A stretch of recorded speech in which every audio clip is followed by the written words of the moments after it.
Quel est votre meilleur avis, message clé pour le personnel infirmier œuvrant dans une clinique de dépistage pour la COVID-19? Une des leçons qu'on a apprises à travers notre expérience au centre d'évaluation de la COVID et aussi en regardant l'expérience d'autres pays, c'est que l'accès aux tests de dépistage est très important pour pouvoir monter une réponse efficace à la pandémie.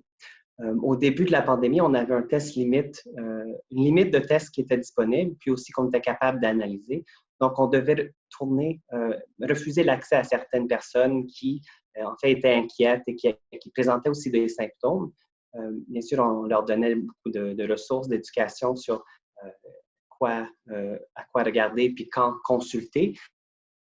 Mais de plus en plus, on voit que les critères de dépistage sont en train d'être élargis, ce qui nous permet en fait d'accroître l'accès. Puis je pense que ça va être clé afin de bien pouvoir répondre à cette pandémie dans les mois qui suivront. Est-ce que vous pourriez nous faire part d'une expérience positive que vous avez eue au niveau de votre pratique professionnelle durant cette pandémie?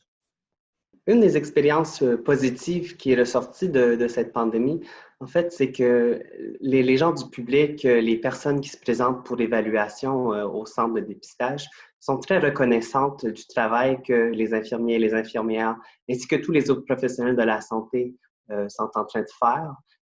Que ce soit en sortant du centre et en nous remerciant pour le travail que nous faisons ou pour les informations que nous leur avons données, ou encore les entreprises locales qui font des dons de nourriture, de café pour les professionnels de la santé.